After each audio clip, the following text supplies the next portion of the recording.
Dikatakan yang ketiga, wala yubaddilannahum min ba'di khaufihim amna, dan pasti Allah akan ganti perasaan takut mereka menjadi keamanan. Syaratnya satu saja, ya'budunani la yusyrikuna bi syai'a, mereka menyembahku. Makna sembah maksud dalamnya takut, cinta, ya, tunduk dan patuh. Assalamualaikum warahmatullahi wabarakatuh. Lepas kan jawabnya, karena puasa. Assalamualaikum warahmatullahi wabarakatuh.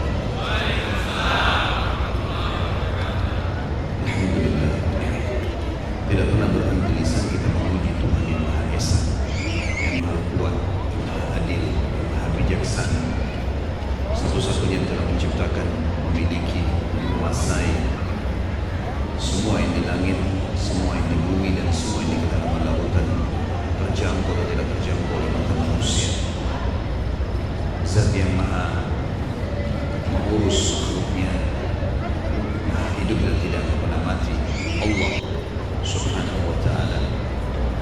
Dia telah menggantungkan segala kebutuhan kita untuk roda kehidupan di muka bumi ini dengan kalimat sederhana namun penuh dengan berkah alhamdulillah. Maka selalulah basahi lidah dan bibir kita dengan kalimat itu. Selanjutnya kita panjatkan salam hormat kita kepada manusia terbaik, manusia yang telah dipilih oleh Sang Pencipta secara langsung menutup kisaran langit, menutup semua kenabian dan kerasulan.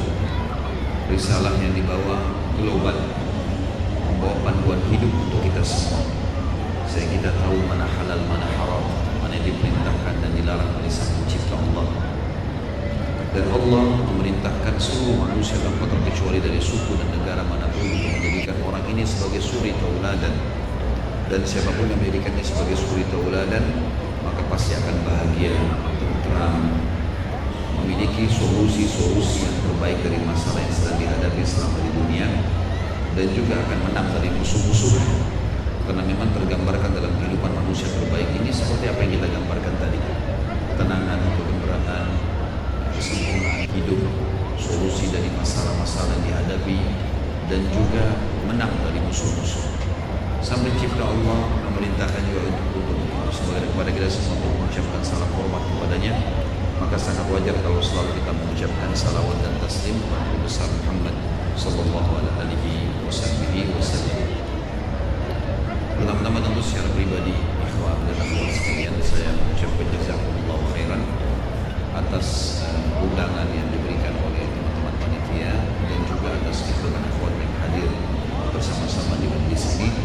Mari kita ikhlaskan niat kita, karena keikhlasan adalah asas diterimanya semua amal. Bukan karena ingin testimoni saja, ingin datang untuk mengetes enak atau enggak di majelis ilmu, atau hanya seremoni saja, hanya sekedar meramaikan majelis, atau karena tidak enak sama teman yang mengajak, tapi memang murni karena Allah Subhanahu wa ta'ala, sehingga dicatat pahala. Pada saat kami duduk di majelis Dr. Sulaiman Tahraini, semoga Allah jaga beliau, beliau sempat menyebutkan sebuah hadis yang sebenarnya saya juga belum pernah dengar sebelumnya. Kurang lebih saya dengarkan dari beliau setahun atau 2 tahun yang lalu. Pada saat beliau menginjakkan kakinya di Indonesia, beliau mengatakan salah satu hadis yang mulia dihasankan oleh para ulama hadis tentang majelis ilmu adalah siapa yang keluar belajar atau mengajar ikhlas karena Allah di jalan Allah, ini ilmu agama, maka akan diberikan padanya pahala haji lengkap. Pahala haji lengkap. Nah, ini sebuah fadilah yang sangat besar, selain daripada banyak sekali hadis yang menggambarkan tentang fadilah majelis ilmu. Seperti misalnya hadis Nabi SAW, siapapun yang keluar menuntut ilmu, maka dia di jalan Allah.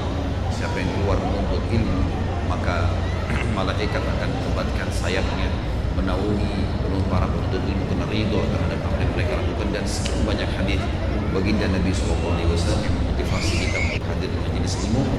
Oleh karena itu saya mengajak diri saya dan teman-teman saya untuk ikhlaskan niat. Kita masuk ke tema kita teman-teman sekalian, judulnya adalah indahnya menjadi orang saleh. Kita kembali ke dasar agama kita, kalimat tauhid, la ilaha illallah, la ma'budu bihaqqin illallah. Tidak ada Tuhan yang berhak disembah kecuali Allah. Dan ini kalimat yang merupakan rahasia kebahagiaan seorang muslim. Karena apapun yang dijangkau dan tidak dijangkau oleh matanya di langit sana, burung yang berterbangan, pergantian siang malam, hujan yang turun, bintang-bintang di langit, dan yang tidak terjangkau oleh mata dia, apa saja itu. Tentu kalau kita orang beriman tahu ada para malaikat di langit sana. Begitu pula yang di bumi, manusia dengan beragam macam suku, bahasa, jenis kelamin, postur tubuh, paras wajah, hewan-hewan yang miliaran jumlahnya, dengan jutaan spesies yang ada, dari serangga yang kecil sampai gajah yang besar, semua jenis pohon-pohonan, dari rumput yang kecil sampai beringin yang besar atau pohon yang besar pun, dan apapun yang terjangkau oleh mata kita di muka bumi ini, di dataran, dan tidak terjangkau seperti ada makhluk Allah, malaikat, jin misalnya, atau mungkin perasaan yang kita rasakan seperti kita bisa rasakan sakit, senang, sedih, tapi kita nggak bisa lihat wujudnya. Juga di dalam lautan, semua jenis hewan atau apapun ada di sana, batu-batuan, airnya, segala macam, semua itu kata kuncinya la ilaha illallah, la ma'budu bihaqqin illallah. Tidak ada yang paling berhak untuk disembah. Sembah artinya diakui ketuhanannya, cinta, tunduk, patuh dan takut kepadanya kecuali Allah. Kalimat ini adalah kalimat yang menjadi dasar tema kita sebenarnya, walaupun ini pengulangan dan sering kali kita dengar dari para ustaz-ustaz kita untuk menekankan masalah tauhid. Karena dakwah salafiyah atau dakwah sunnah tidak akan pernah lepas dari masalah mengingatkan masalah tauhid. Mustahil. Karena memang tidak akan bisa diluputkan apapun tema disampaikan dengan masalah tauhid. Dan setiap tema yang dilepaskan dari masalah tauhid ini pasti akan amburadul dan tidak akan pernah ada tujuan dan sasaran yang akan ditargeti atau akan disampaikan.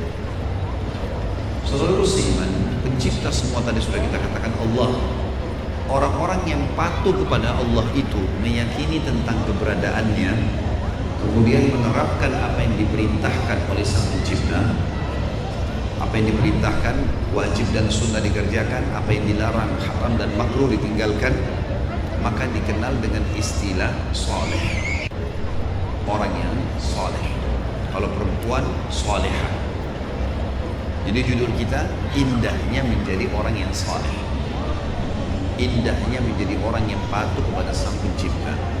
Teman-teman di sini kan rata-rata setahu saya adalah bekerja di perusahaan-perusahaan misalnya.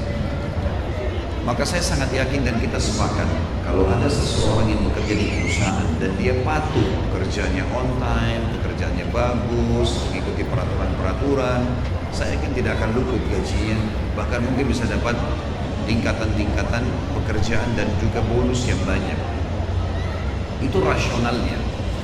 Orang yang menjadi orang yang saleh atau orang yang patuh kepada Sang Pencipta Allah, mereka adalah orang yang paling pantas mendapatkan fasilitas di muka bumi ini yang telah disiapkan oleh Sang Pencipta Allah. Dan pada kesempatan ini insya Allah kita akan sebutkan 17 poin manfaat menjadi orang yang saleh dan salihah. Dan ini janji langsung dari Allah dalam kitabnya Al-Quran. Saya subhanallah pada saat susun tema ini di kertas kecil, saya belum sempat membuka dari hadis-hadis Nabi SAW. Baru dari ayat-ayat Al-Quran itu pun saya cuma ambil, saya comot dari Mu'jam Al-Fad Al-Quran. Sudah luar biasa padatnya. Entah kalau kita kuatkan lagi dengan hadis-hadis Nabi SAW, bagaimana bobotnya materi yang akan kita sampaikan ini. Sebagaimana nanti teman-teman akan lihat bagaimana janji Allah nyata dalam Al-Quran dan ditilawakan oleh orang-orang beriman sampai hari kiamat, serta yang mengaplikasikannya pasti akan merasakan apa yang akan kita sebutkan itu.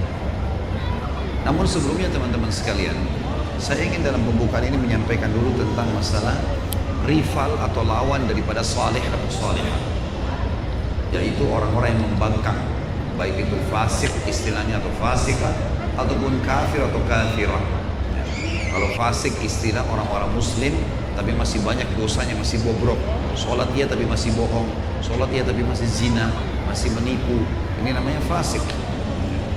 Kalau orang kafir berarti orang memungkiri, baik itu memungkiri apa yang Allah inginkan secara substansial seperti Yahudi dan Nasrani, Mereka yakin Allah ada, mereka yakin ada Nabi yang diutus, tapi mereka tidak mau sempurnakan. Maka ada substansial perintah Allah yang tidak diimani, atau dia memang kafir secara mutlak. Seperti orang-orang ateis tidak meyakini ada Allah. Ini rivalnya teman-teman sekalian. Dan perlu kita garis bawahi, akan ada perbedaan dasar antara keduanya. Kalau ada orang menganggap bahwasanya orang kafir, orang fasik, hidupnya enak kok, bahagia misalnya.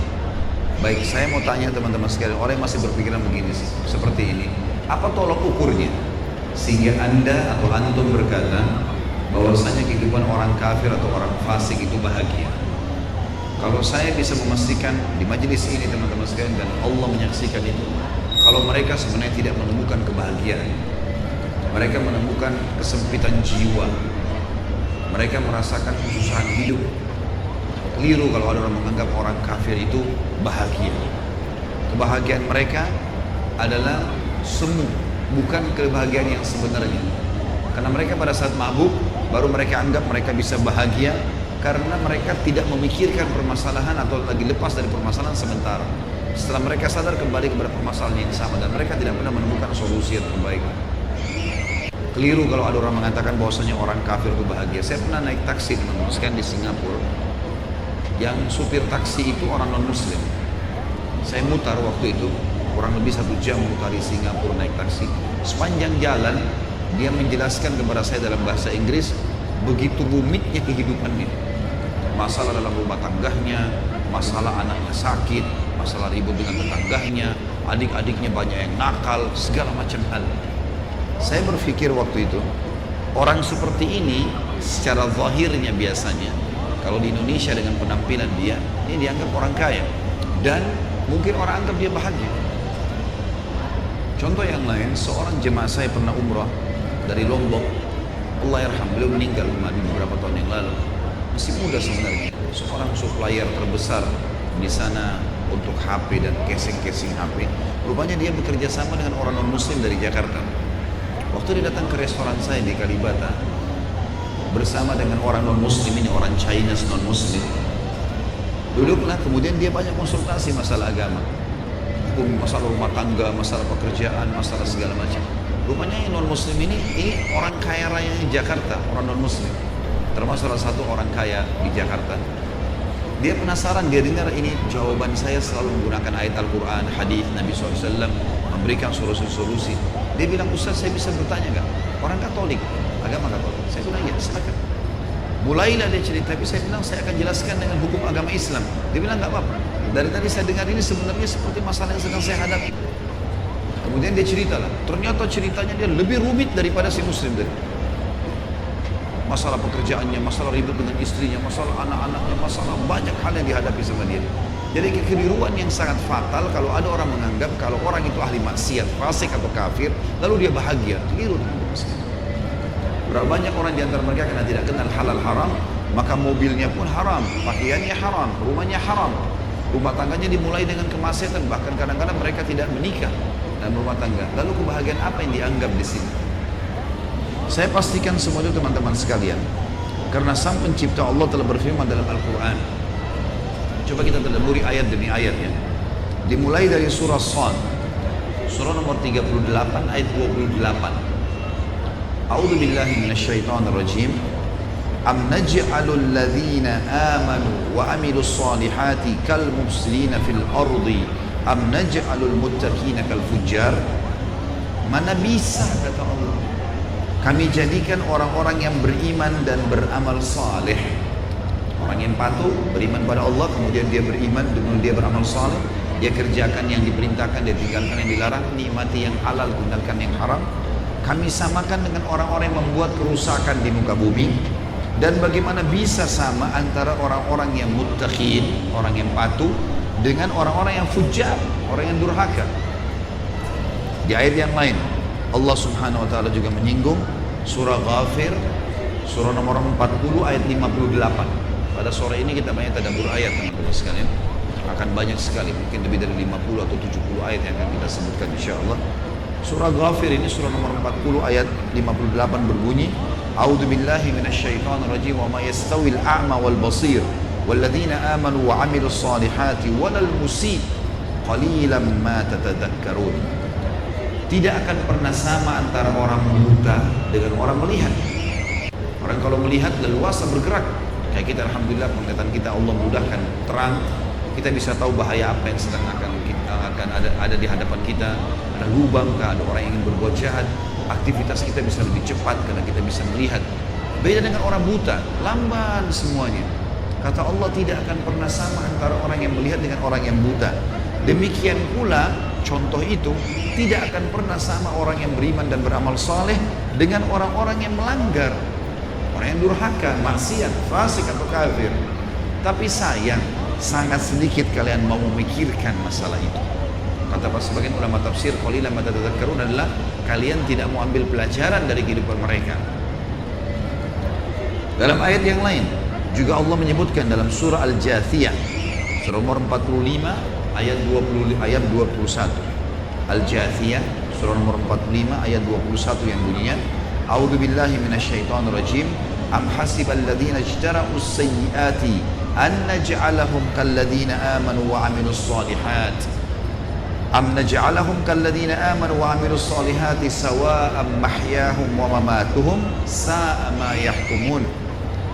Apakah orang-orang yang melakukan dosa-dosa itu mereka mengira kami akan jadikan mereka sama dengan orang-orang yang beriman dan beramal saleh, baik kehidupan ataupun kematian mereka? Sungguh buruk apa yang mereka pahami itu atau yakini itu. Yang teman-teman rasakan sekarang dari ketentraman jiwa, saya yakin kita rasakan terutama di Ramadan seperti ini. Kita kalau sholat on time di masjid, azan sudah ke masjid, kita tahu mana halal mana haram, kita belanja sesuatu, mencari pendapatan semua yang haram, kita coba terapkan itu hukum Allah dan kita tinggalkan yang haram. Ada ketentraman jiwa teman-teman, karena kita seperti di dalam sebuah peraturan atau sebuah kendaraan yang membuat kita aman, dan itu ketentraman susah untuk dibeli. Orang-orang non muslim atau orang kafir atau orang fasik tidak merasakan itu. Sampai Ibnu Taimiyah rahimahullah mengatakan, kalau seandainya orang-orang fasik dan orang kafir itu tahu bagaimana ketentraman jiwa dalam hati kami, baik nikmat sedang melimpah atau cobaan sedang datang, maka niscaya mereka akan membelah dada-dada kami hanya untuk memperebutkan kebahagiaan itu. Orang beriman pada saat nikmat banyak, bahagia. Cobaan datang, tetap bahagia.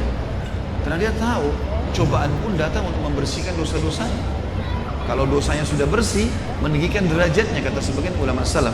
Kalau seandainya ada orang yang sudah ahli takwa, dia memang betul-betul orang yang patuh, kemudian dia diberikan cobaan oleh Allah, tidak ada target lain kecuali peninggian derajat. Misal, di surga mungkin ada derajat yang akan bisa dijangkau dengan 100 tahun sholat malam, 100 tahun bakti sama orang tua, 100 tahun sedekah. Namun umur kita cuma 60-70 tahun. Tapi Allah mau kita capai itu. Bagaimana caranya? Allah berikan cobaan penyakit 10 tahun. 10 tahun untuk dapat derajat yang 100 tahun. Gak ada yang sia-sia. Makanya dalam sebuah hadis Bukhari Muslim, baginda Nabi SAW bersabda, seorang mukmin akan terus diuji di dirinya, di keluarganya, di hartanya, sampai dalam riwayat dan keturunannya, sampai dia dan keluarganya bertemu dengan Allah tanpa tertinggal satu dosa pun. Artinya derajatnya akan ditinggikan di surga. Jadi tidak akan mungkin teman-teman sekalian sama antara orang-orang yang seperti ini, mustahil. Juga kita tahu akibatnya, akibat dari perbuatan orang-orang.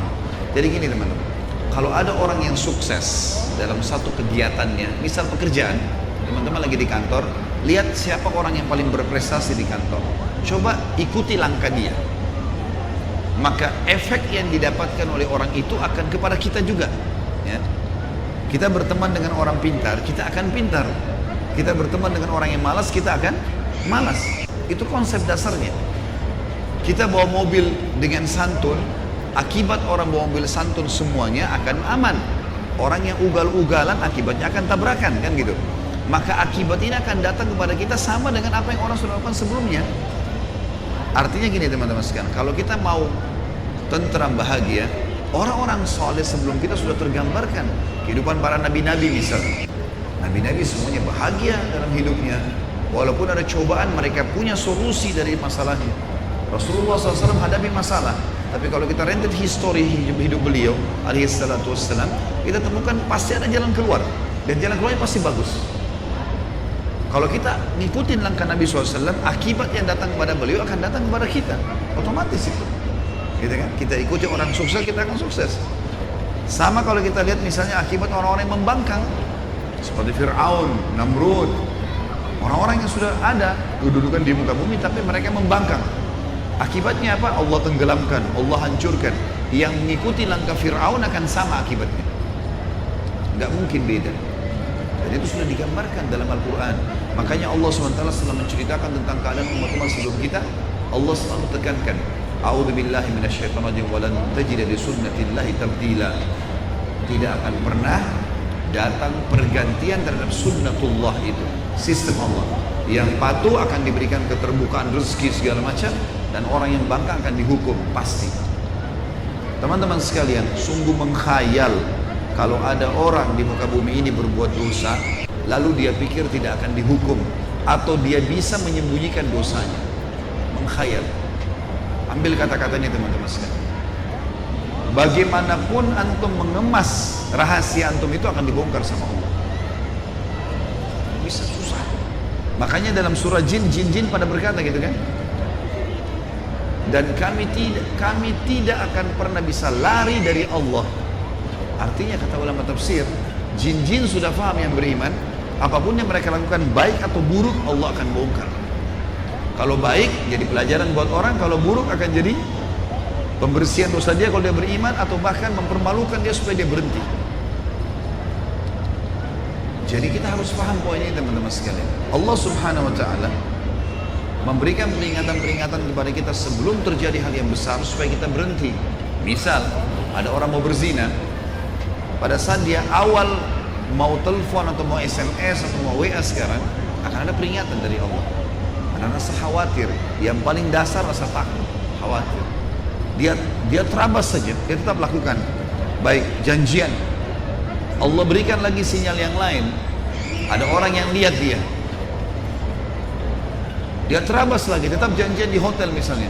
Allah buat ada yang lihat lagi, ada yang tegur, atau mungkin digrebek ya, hotelnya. Kalau dia masih ulangi satu waktu, Allah akan buat gempa, rubuh, lalu dipermalukan dengan lebih besar lagi aib itu. Perhatikan ayat yang lain teman-teman, sangat tegas Allah SWT berfirman di dalam surah Al-Ankabut ayat 29 ayat 4. Al-Ankabut surah nomor 29 ayat 4. A'udzu billahi minasyaitonir rajim. Am hasibal ladzina ya'maluna as-sayyi'ati ay yasbiquna sa'a ma yahkumun. Apakah orang-orang yang berbuat dosa itu mereka mengira mereka akan luput dari apa? Siksa kami. Sungguh buruk apa yang mereka hakimi itu, yang mereka yakini. Bodoh kalau orang-orang yakin begitu. Bukankah kita tahu di negara kita di Indonesia ada orang korupsi 10 tahun disembunyi sama dia, beli rumah ini, beli itu, bisa dibongkar sama Allah. Dan makin lama, makin banyak dia lakukan dosa, makin berat nanti efeknya. Kalau dia begitu lakukan dosa langsung datang peringatan, dia berhenti, Allah masih selamatkan. Tapi kalau dia tetap berjalan, ini bahaya. Beda hukuman orang zina sekali dengan orang zina 10 kali. Orang bohong sekali dengan bohong 10 kali. Makin sering diulangi, makin berat loh hukumannya. Dan hukuman ini macam-macam. Ada orang tidak sadar, mungkin dia buat nota palsu di kantornya, efeknya ke keluarganya, ribut sama istrinya. Mungkin dia buat satu kesalahan apa, efeknya kepada anaknya. Mungkin efeknya ke kendaraannya. Hati-hati. Para ulama salaf mengatakan, aku tahu kalau aku sedang berbuat dosa, maka terjadi perubahan pada istriku, tungganganku, bahkan tikus yang masuk ke dalam rumahku. Artinya teman-teman sekalian, kalau orang patuh kepada Allah, tikus pun tidak akan masuk ke rumah. Sampai pada poin itu Allah SWT menjaganya. Makin kental kita jaga, maka makin luar biasa. Para nabi-nabi justru Allah selamatkan mereka dari segala macam fitnah kehidupan. Dan kita wajib, rukun iman kita beriman kepada para nabi-nabi dan rasul, agar kita mengetahui kisah minimal 25 nabi dan rasul. Padahal Allah SWT mengutus 124.000 nabi. Di antaranya 313 rasul. Sebagaimana dijelaskan dalam hadis riwayat Al-Hakim dalam kitab Mustadrak beliau dan hasankan oleh para ulama hadis. Ya. 25 nabi dan rasul sudah cukup jadi ibrah dan pelajaran. Dan Allah menyebutkan keberhasilan mereka justru dalam surah Al-An'am, surah nomor 6 ayat 85. Semua nabi-nabi, a'udzubillahi minasyaitonirrajim, kullum minas salihin. Semua itu mereka selamat dari masalah-masalah mereka. Nuh alaihissalam diselamatkan, Lut alaihissalam diselamatkan, nabi-nabi semuanya dengan kisah-kisah yang luar biasa mereka hadapi dalam kehidupan mereka. Suka duka kehidupan memang dasarnya ada, maka semua karena mereka adalah orang-orang yang saleh. Orang-orang yang saleh. Ingat sekali lagi, kaidah ini penting. Kita mengikuti seseorang yang sukses, kita akan sukses. Akibat yang kena dia, kena ke kita. Kita mengikuti orang yang jahat. Orang mencuri misalnya, sudah pernah ada orang mencuri sebelumnya bank, ada orang buat lagi mencuri bank. Efek yang kena pertama akan kena ke dia. Tidak akan luput dari itu. Tidak akan pernah berubah. Hati-hati teman-teman. Dan ketentraman jiwa yang kita rasakan karena beriman ini susah sekali untuk dibeli. Tidak bisa. Apa yang teman-teman rasakan sekarang kalau sudah coba istiqamah, sehingga kadang-kadang kita merasa, apalagi yang saya mau buat ya, rasanya rumah itu nyaman, dingin, buka kulkas semuanya ada, kendaraan ada. Ini nikmat yang tidak bisa dibeli teman-teman sekalian. Jangan antum tunggu Allah angkat nikmat itu baru kemudian kita mau berubah. Jangan. Ini nikmat ada justru karena kesolehan kita. Jangan sampai itu hilang. Saya pernah jelaskan teman-teman sekalian di pertemuan kita yang dulu sebenarnya tahun lalu, pernah ada kalimat yang saya singgung. Saya ulangi kembali singgungan itu teman-teman sekalian supaya bisa connect dengan materi kita. Berbuat amal soleh itu punya kenikmatan, sebagaimana buat dosa itu punya kenikmatan. Orang buat dosa ada kenikmatannya, tapi ingat, kenikmatan ini sama kenikmatan ini tidak bisa bersatu, tidak bisa bersatu. Dan juga akibatnya berbeda. Akibat daripada ini ketentraman jiwa di dunia, kebahagiaan, dan ada 17 manfaat nanti akan kita sebutkan jadi orang yang patuh ini, dan meninggal masuk surga. Orang yang fasik berbuat dosa dia rasakan kenikmatannya, tapi kenikmatan itu hanya sebentar, semu ya di kulitnya saja, dan efeknya kesempitan jiwa, sumpah, sedih, masalah yang tidak berselesai-selesai, dan mati masuk neraka. Perbuatan amal soleh teman-teman, itemnya banyak sekali, sehingga sangat variasi untuk kita kerjakan. Perbuatan pelanggaran itu sangat sedikit. Kalau masih ingat pernah saya kasih contoh, atau mungkin ada yang teman-teman ikuti ceramah di YouTube saya sampaikan. Pada saat Allah Maha Suci dan Maha Mulia mengharamkan babi, perhatikan gantinya sapi, kambing, ayam, ikan. Jadi yang haram itu sedikit, yang halal banyak. Allah haramkan khamr, lihat gantinya susu, sirup, madu, air putih. Allah haramkan zina, pelampiasan biologis, Allah ganti dengan nikah. Bedanya nikah sama zina hanya 5 menit. Saya nikahkan kamu sama anak perempuan saya dengan mas kawin ini. Dan dalam jumhur ulama fikih mengatakan, kalau si laki-laki mengatakan saya terima nikahnya, itu saja sudah sah. Walaupun gugup nggak apa-apa. Ya kan Indonesia kalau gugup disuruh ulang, nggak apa-apa. Kalau dia tidak sebutkan juga dengan si fulana, karena walinya sudah sebutkan, saya nikahkan kamu sama anak perempuan saya si fulana binti fulan. Dia mengatakan iya sudah 5 menit. Orang kalau zina sembunyi-sembunyi, ketakutan, biologisnya tidak maksimal, ya. Dan juga secara medis kalau orang biologis dalam kondisi ketakutan atau stres, ya, maka spermanya nggak bagus, sel telurnya nggak bagus. Nanti anak yang lahir juga jadi nggak bagus kualitasnya. Beda sekali dengan orang yang menikah. Dia lakukan biologis, tahu dia masuk ke kamar, mertuanya tahu, orang tuanya tahu, dia akan biologis. Tapi dengan kebahagiaan, ketentraman jiwa. Maka spermanya bagus, sel telurnya bagus, anaknya juga jadi bagus. Kenapa nggak lakukan hal halal ini? Silakan merapat dulu.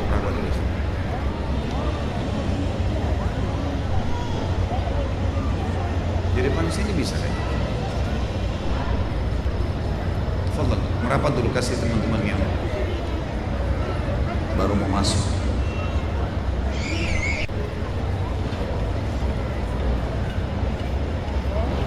bisa 2 baris kayaknya. Sini Arif, betul.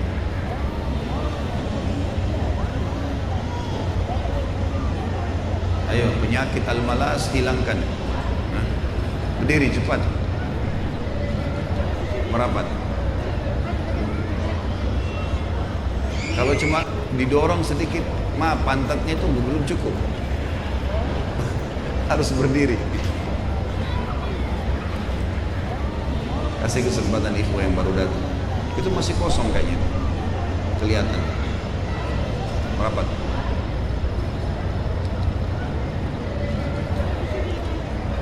Sekarang teman-teman sekalian, saya lanjutkan ya. Kalau berbuat amal soleh dan berbuat dosa, dua-dua punya kenikmatan. Tetapi ini kita sudah tahu efeknya, dan ini juga kita tahu efeknya. Yang buruk ini, teman-teman, kalau ada yang coba mengkombinasikan, dia sholat iya tadi, dia ibadah iya, tapi dia juga dia buat dosa. Ini nanti kenikmatan dua-duanya hilang loh. Kalau dia fokus jadi orang baik sekalian, kenikmatannya maksimal. Kalau dia jadi orang buruk sekalian, dia juga akan nikmati. Tapi kalau ada orang yang berada tengah-tengah, ini yang buruk ini, lebih buruk lagi. Kalau ada di antara antum yang hadir sini, masih belum bisa khusyuk dalam sholat, masih belum bisa menangis dalam membaca Al-Quran, masih belum bisa mengambil ibrah dan pelajaran dari orang yang meninggal di depan mata kita, misalnya fenomena alam, badai atau apa saja, banjir, belum bisa ambil pelajaran, tidak tersentuh, seperti tidak ada apa-apa terjadi. Ini kan ada dosa yang mengganjal. Para kaum salaf dulu, tidak usah kita bicara masalah fenomena yang besar seperti itu.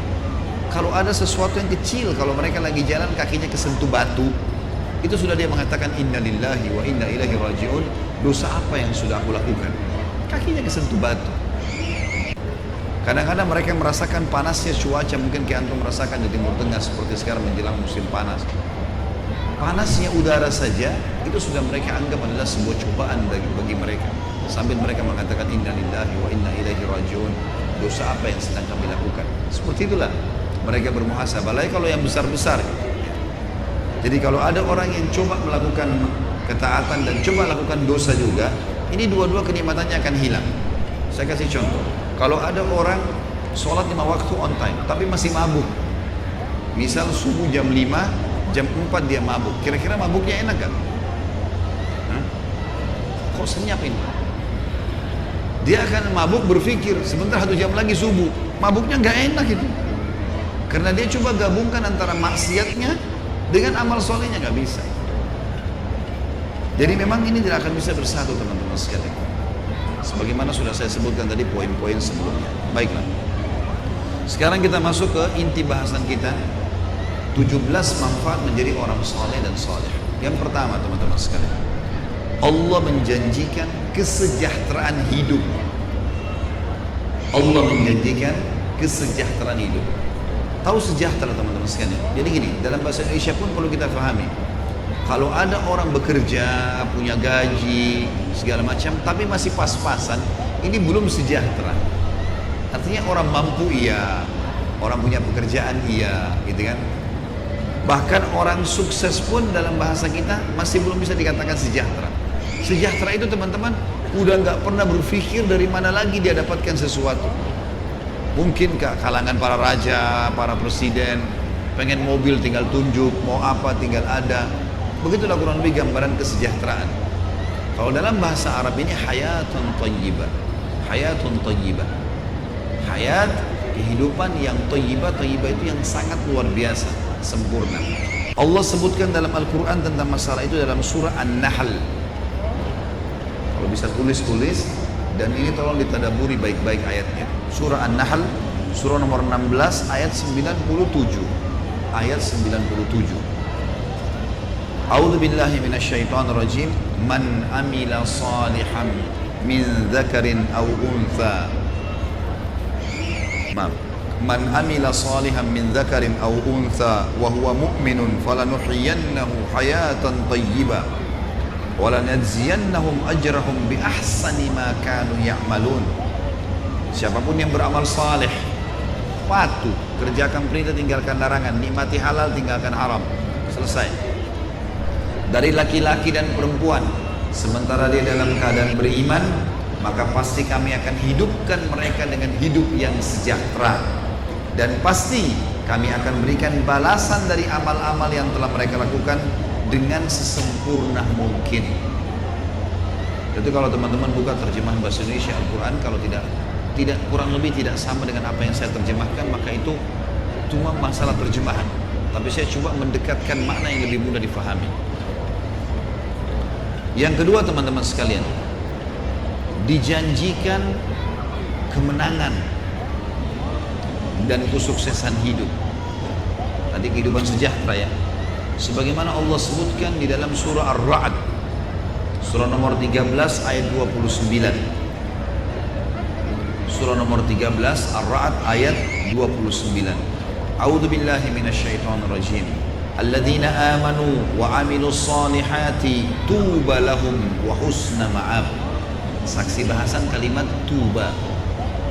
Hai orang-orang yang beriman, orang-orang yang beriman dan beramal saleh, maka keberuntungan, kesuksesan bagi mereka di dunia, dan mereka akan mendapatkan husna ma'ab, maksudnya nanti di akhirat juga mendapatkan yang terbaik, surga. Juga dalam surah Al-Qasas, surah nomor 28 ayat 67. Surah nomor 28 ayat 67 Allah berfirman, A'udzu billahi minasyaitonir rajim. Fa amma man taba wa amana wa amila shalihan fa asa ay yakuna minal muflihin. Siapapun yang taubat dari kesalahannya lalu dia beriman dan beramal saleh, maka pasti mereka termasuk orang-orang yang beruntung, sukses, berhasil. Yang ketiga, dijanjikan pembersihan dosa-dosanya, pemutihan kesalahan. Allah sebutkan dalam surah Al-Maidah, surah nomor 5 ayat 9. Dalil yang pertama, A'udzu billahi minasyaitonir rajim. Wa'adallahu alladhina amanu wa 'amilus solihati lahum maghfiratun wa ajrun 'azim. Allah telah menjanjikan dengan janji yang benar, orang-orang yang beriman dan beramal saleh, mereka akan mendapatkan pengampunan dosa dan pahala yang besar. Jadi ada pembersihan terhadap kesalahan-kesalahannya. Begitu pula dalam surah Hud. Ini mudah dihafal, surah nomor 11 ayat 11. A'udzu billahi minasyaitonir rajim. Ini saya ambil potongan ayat ya, di akhir ayatnya. Illal ladzina sabaru wa 'amilus solihati ulaika lahum maghfiratun wa ajrun kabir. Sesungguhnya orang-orang yang sabar, dan sabar ada 3 hal dalam kehidupan kita teman-teman. Sabar dalam mengerjakan ketaatan, duduk di majelis ilmu begini, kalau azan ke masjid, tutup aurat, fokus mencari yang halal, butuh kesabaran. Yang kedua, sabar dalam meninggalkan maksiat. Setiap orang di antara kita pasti punya peluang berbuat dosa, punya peluang berzina, punya peluang bohong, punya peluang apa saja, tapi sabar, kontrol diri, jangan, walaupun ada peluangnya, gitu kan. Dan yang ketiga, sabar terhadap cobaan harian, apapun sifatnya, ini sabar. Allah mengatakan, orang-orang yang sabar dan beramal saleh, maka mereka akan mendapatkan pembersihan dosa dan juga pahala yang besar.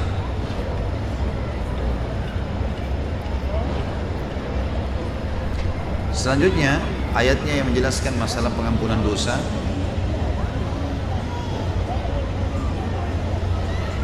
Di dalam surah Al-Ankabut, surah nomor 29 ayat 7. Al-Ankabut, surah nomor 29 ayat 7. A'udzu billahi minasyaitonir rajim. Potongan ayat tentunya. Walladzina amanu wa 'amilus solihati lanukaffiranna anhum sayyi'atihim wa lanajziyannahum ahsanal ladzi kanu ya'malun.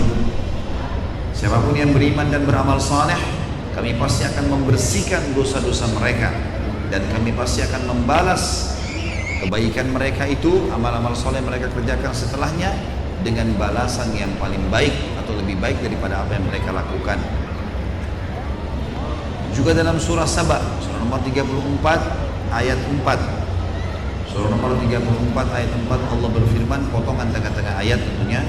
A'udzu billahi minasyaitonir rajim liyajziyal ladzina amanu wa 'amilus shalihat ulaika lahum maghfiratun wa rizqun karim. Allah pasti akan membalas orang yang beriman dan beramal saleh. Mereka akan mendapatkan pengampunan dosa dan juga rezeki yang suci atau mulia. Juga dalam surah Fatir, surah nomor 35 ayat 7. Surah nomor 35 ayat 7 bertubi-tubi Allah menjelaskan kepada kita tentang pemutihan kesalahan ini. Artinya pembersihan dosa begini ya, efek daripada dosa itu akan hilang. Dan Allah tidak mau lagi melihat atau menghukum kesalahan kita yang lalu. Itu maksudnya pengampunan dosa. Surah Fatir, surah nomor 35 ayat 7 berbunyi, A'udzu billahi minasyaitonir rajim. Walladzina amanu wa 'amilus shalihati lahum maghfiratun wa ajrun kabir. Orang-orang yang beriman dan beramal saleh pasti mereka akan mendapatkan pengampunan dosa dan pahala yang besar atau balasan yang besar. Kata ulama tafsir, pahala yang besar maksudnya adalah Allah tidak akan hubungkan antara amal saleh yang dia kerjakan dengan dosa yang pernah dia kerjakan. Jadi kalau orang pernah buat zina, pernah curi, punya segala macam, terus dia taubat, sekarang dia ibadah, dia segala macam sedekah, tidak akan dicampur baurkan antara kesalahan dia yang lalu setelah dia taubat dengan amal soleh yang dia kerjakan sekarang. Selanjutnya surah Muhammad, surah nomor 47 ayat 2. Surah Muhammad, surah nomor 47 ayat 2. Bunyinya, A'udzubillahi minasyaitonir rajim. Walladzina amanu wa 'amilus solihati wa amanu bima nuzzila ala Muhammadin wa huwal haqq. Wa amanu bima nuzzila ala Muhammadin wa huwal haqq min rabbihim kaffara anhu sayyi'atihim wa aslaha balahum. Al-ayat. Dan orang-orang yang beriman dan beramal saleh dan beriman terhadap apa yang diturunkan kepada Muhammad sallallahu alaihi wasallam, yaitu Al-Qur'an, yang itu benar-benar turun dari Tuhannya atau Tuhan mereka, maka pasti akan dibersihkan dosa-dosanya dan diperbaiki keadaannya. Kata ulama, bila sakit Allah sembuhkan, bila sedih Allah akan gembirakan, ya, bila sendirian maka Allah akan berikan pasangan.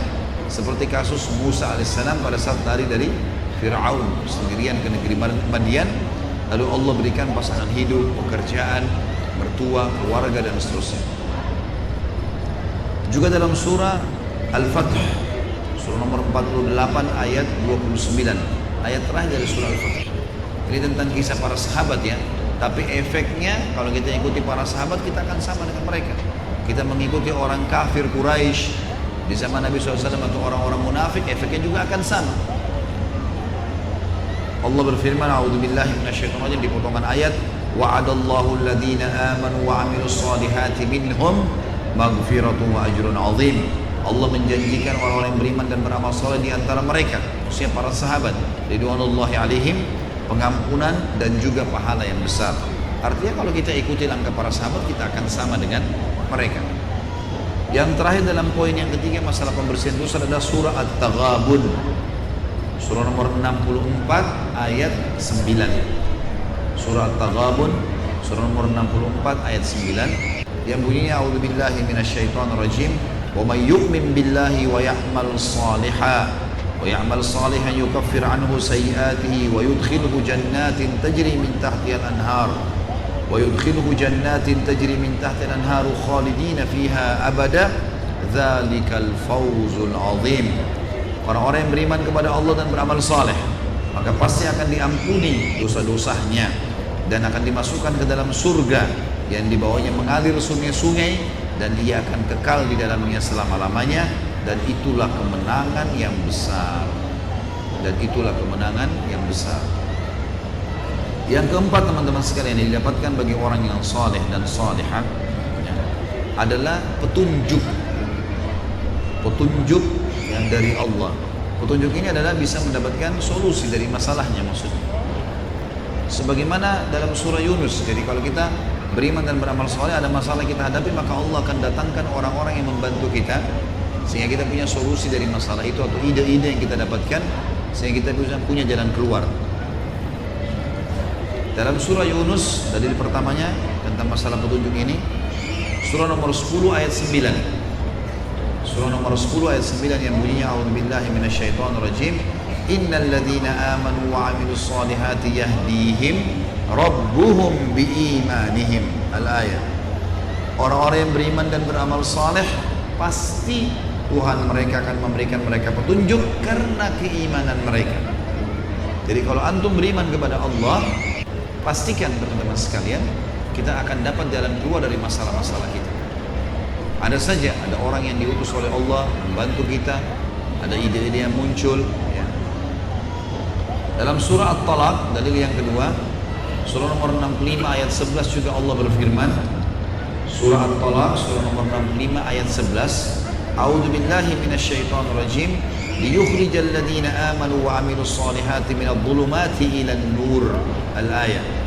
Allah pasti akan mengeluarkan orang yang beriman dan beramal soleh dari kegelapan kepada cahaya yang terang benderang. Kata ulama, dari kekufuran kepada keimanan, dari kemaksiatan kepada keimanan, ya, dari kemiskinan kepada kekayaan, ya, dari kesumpekan, kesedihan kepada kegembiraan dan seterusnya. Yang kelima, Allah akan berkasih sayang dengannya. Berkasih artinya Allah akan selalu melindunginya. Kalau kita kasihan pada seseorang gimana sih? Kita akan selalu coba memperhatikan keadaannya, membantu memenuhi kebutuhannya, itu namanya berkasih. Bahasa Arabnya wud. Ya. Seperti misalnya sabda Nabi SAW, tazawwajul waludul wadud, fa inni mukatsirun bikum umam yaumal qiyamah. Menikahlah dengan wanita yang walud, yang subur, dan wadud, yang penuh penyayang, ngasih, perempuan yang lembut, yang baik, ya. Karena saya akan bangga dengan jumlah umatku pada hari kiamat. Ada penggunaan kalimat wadud, dan sifat Allah salah satunya adalah al-wadud. Allah berfirman tentang masalah fasilitas ini dalam surah Maryam, surah nomor 19 ayat 96. Surah nomor 19 ayat 96. A'udzu billahi minasyaitonir rajim. Innal ladzina amanu wa 'amilus solihati sayaj'al lahumur rahmanu wudda. Orang-orang yang beriman dan beramal saleh, pasti Zat yang Maha Penyayang Allah akan berkasih sayang dengannya atau akan mengasihinya. Yang keenam, Allah janjikan untuknya derajat yang tinggi di dunia dan juga di akhirat. Artinya kedudukan, ya. Nanti akan dikuatkan dengan poin-poin setelahnya. Tapi dalam bahasa Arab ad-darajatil ula, lebih tepatnya ke surga nantinya, dan juga di dunia akan diberikan kedudukan. Dalam surah Thaha, surah nomor 20 ayat 75, surah Thaha, surah nomor 20 ayat 75. A'udzu billahi minasyaitonir rajim. Wa may ya'tihi mu'minan qad 'amilas shalihat wa may ya'tihi mu'minan qad 'amilas shalihati fa ulaika lahumud darajatul ula. Siapapun yang nanti bertemu dengan Allah pada hari kiamat dalam keadaan beriman dan beramal saleh, maka pasti mereka akan mendapatkan derajat-derajat yang tinggi. Kata ulama tafsir, yang maksud juga derajat di sini adalah bisa di dunia. Kalau tadinya dia orang yang bobrok, orang yang bermaksiat, pada saat dia taubat, Allah justru akan bukakan derajat-derajat yang tinggi, kedudukan. Yang ketujuh, tidak ada ketakutan bagi mereka. Artinya diangkat rasa takut dan khawatir dari hatinya. Ini tentu sesuatu yang kadang-kadang manusia khawatir darinya, ya. Kadang-kadang kita ketakutan ini, ketakutan itu. Was-wasnya dan ketakutannya orang yang tidak beriman ini atau orang maksiat besar sekali. Kalau orang beriman, teman-teman, mau seberat apapun cobaannya, diangkat rasa takutnya oleh Allah sehingga dia bisa mendapatkan jalan keluar. Sebagaimana Allah sebutkan dalam surah Al-Maidah, surah nomor 5 ayat 69. Al-Maidah nomor 5, surah nomor 5 ayat 69. A'udzu billahi minasyaitonir rajim. Man amana billahi wal yaumil akhir wa 'amila shalihan fala khaufun 'alaihim wa lahum yahzanun. Pastikan siapapun yang beriman kepada Allah dan hari akhir, dia tahu ada kehidupan akhirat, ada surga dan neraka, dan dia beramal saleh, maka tidak ada ketakutan bagi mereka dan tidak ada kesedihan. Kata ulama, tidak ada lagi yang perlu dikhawatirkan karena Allah akan selamatkan dia. Di dalam surah lain, surah Thaha, surah nomor 20 ayat 112, Allah juga berfirman, masih di poin 7, ya, masalah tidak ada ketakutan dan kekhawatiran. Thaha, surah nomor 20 ayat 112. A'udzu billahi minasyaitonir rajim. Wa may ya'mal minas solihati wa huwa mu'minun fala yakhafu dhulman wala hadma. Siapapun yang beriman dan beramal saleh, siapapun yang beramal saleh dan dia dalam keadaan beriman, maka tidak perlu khawatir kezaliman dan juga tidak perlu khawatir kekurangan haknya. Kata ulama, kalau dari fitnah Allah akan selamatkan. Kalau dia dizalimi, Allah akan menangkan.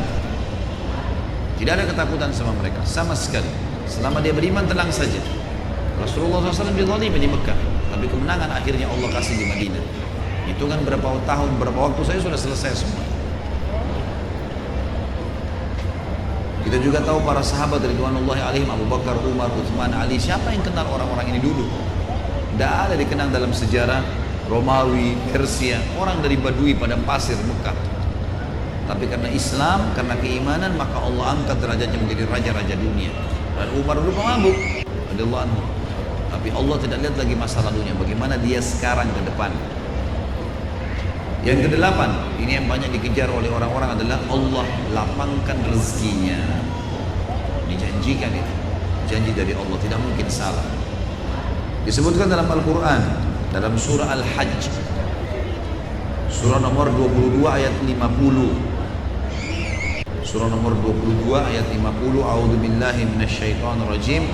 Falladzina amanu wa amilus solihati lahum maghfiratun wa rizqun karim. Saksi bahasan wa rizqun karim. Orang-orang yang beriman dan beramal saleh, pasti Allah akan bersihkan dosa-dosanya dan akan diberikan rezeki yang karim. Karim itu mulia, artinya sumbernya benar, ya, pada saat ditabung berkah, pada saat dipakai juga bermanfaat, pada saat diberikan juga akan, ya, bermanfaat. Juga dalam surah Ar-Rum, surah nomor 30 ayat 45, Allah juga berfirman masalah rezeki ini. A'udzu billahi minasyaitonir rajim. Liyajziyal ladzina amanu wa amilus solihati min fadlih. Al-ayat. Saksi bahasan kalimat min fadli. Allah pasti akan membalas orang yang beriman dan beramal saleh dengan diberikan karunia-Nya. Maksudnya rezeki yang melimpah. Teman-teman tahu dulu Abu Bakar, ya, Utsman, Abdurrahman bin Auf, Talha bin Ubaidillah, sahabat-sahabat Nabi yang semua rata-rata alhamdulillah orang yang mampu, tapi ini orang-orang yang menonjol sekali kekayaannya. Apa yang mereka lakukan? Apakah mereka punya pegawai administrasi kayak kita sekarang? Mereka belum punya komputerisasi seperti kita sekarang, belum ada ilmu manajemen yang rapi. Apa yang mereka lakukan? Kok bisa jadi kaya raya?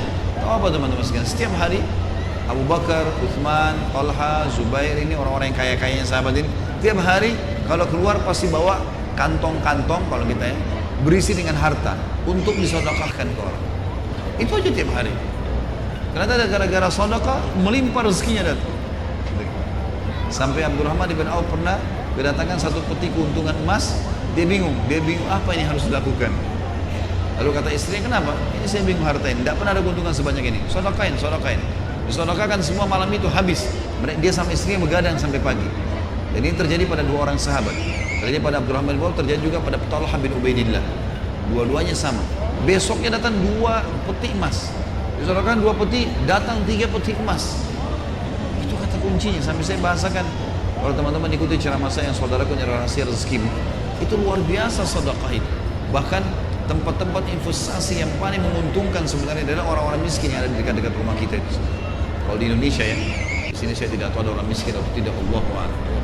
Tapi kalau di Indonesia ini, itu kantong-kantong investasi. Kalau di Jakarta saya bilang sama teman-teman, bukan di Tamrin, bukan di Sudirman, tapi datang ke rumah orang-orang miskin tuh biayai dia tiap hari. Makannya, berasnya, airnya, listriknya, segala macam udah selesai. Itu investasi paling menguntungkan. Itu amal soleh, sedekah. Maka akan mendatangkan rezeki dari Allah. Yang ke-9, lebih besar lagi daripada ini. Allah janjikan di satu ayat, teman-teman sekalian, mungkin ada 4 atau 5 kelebihan. Tapi puncaknya adalah Allah akan berikan kedudukan di muka bumi. Bisa kerajaan, bisa kedudukan, bisa nama yang besar. Dalam surah An-Nur, surah nomor 24 ayat 55. Surah nomor 24 ayat 55, Allah berfirman, A'udzu billahi minasyaitonir rajim. Wa'adallahu alladhina amanu minkum wa amilus salihati la yastakhlifannahum fil ardi kama istakhlafa alladhina min qablihim wa la yumakkinanna lahum dinahum alladhi irtada lahum wa la yubaddilannahum min ba'di khawfihim amna ya'budunani la yushrikuna bi syai'a wa man kafara ba'da dhalika fa ulaika humul fasiqun. Allah menjanjikan dengan janji yang benar, siapapun yang beriman di antara kalian dan beramal saleh pasti akan diberikan kedudukan di muka bumi. Makna kedudukan kata ulama kerajaan, nama yang besar, keturunan yang banyak, harta yang melimpah, sebagaimana Allah telah berikan kepada orang-orang yang sebelumnya. Orang yang beriman sebelumnya sama dikasih, sama juga efeknya berarti di sini. Ini yang pertama. Yang kedua Allah bilang wala yumakkinanna lahum dinahum alladzi irtada lahum. Lalu Allah pasti akan menangkan agama yang sedang Allah yang mereka anut, yang Allah ridhahi. Artinya kalau antum istiqomah di atas sunnah Nabi SAW dalam manhaj yang benar ini, teman-teman sekalian, maka janji Allah tidak akan luput. Pasti Allah Subhanahu wa taala akan memenangkan dakwah itu. Tidak mungkin tidak, dengan caranya. Allah SWT dengan caranya. Dan kami saja masih baru berapa tahun terjun di dakwah sudah bisa melihat depan mata itu. Luar biasa, teman-teman sekalian. Allah berikan memang kemenangan dalam agama ini asal kita menyampaikan yang benar, ya. Lalu dikatakan yang ketiga, wala yubaddilannahum min ba'di khaufihim amna. Dan pasti Allah akan ganti perasaan takut mereka menjadi keamanan. Syaratnya satu saja, ya'budunani la yusyrikuna bi syai'a. Mereka menyembahku. Makna sembah maksud dalamnya takut, cinta, ya, tunduk dan patuh. Mereka tidak menyekutukan sesuatu pun dengan apapun dengan aku. Tidak ada lagi pohon, jimat, segala macam ini sudah nggak ada. Dan barang siapa yang kufur setelah informasi ini kata Allah, maka mereka adalah orang-orang yang fasik. Kalau masih mau yakini selain ini, maksudnya benar nggak sih orang beriman beramal saleh akan dibukain rezekinya, dikasih kerajaan, kasih keturunan? Berarti setelah ini fasik sudah. Karena nggak ada lagi informasi yang lain. Nggak ada informasi yang lain. Tinggal ini saja teman-teman sekalian solusi terbaik. Dalam Al-Quran surah Al-Anbiya dalil yang lain. Surah nomor 21 ayat 105. Surah nomor 21 ayat 105 Allah berfirman, A'udzubillahi minasyaitonir rajim. Annal arda yarithuha ibadiyas salihun. Bumi ini pasti akan diwariskan oleh hamba-hambaku yang saleh. Pasti, janji Allah nggak mungkin. Allah SWT akan berikan kemenangan yang luar biasa asal orang itu betul-betul istiqamah di jalan Allah. Tidak setengah-setengah teman-teman. Makanya jadi orang baik jangan setengah-setengah. Jangan setengah-setengah dan jangan terpengaruh dengan perkataan orang. Kamu berubah ya, kamu alim ya. Iya, jawab iya. Gak ada yang aib di situ. Iya, saya baru tahu nikmatnya iman itu seperti ini. Kalau saya tahu dari dulu saya berubah. Seperti itu saja. Selesai masalah. Yang ke-10 Allah janjikan rahmat.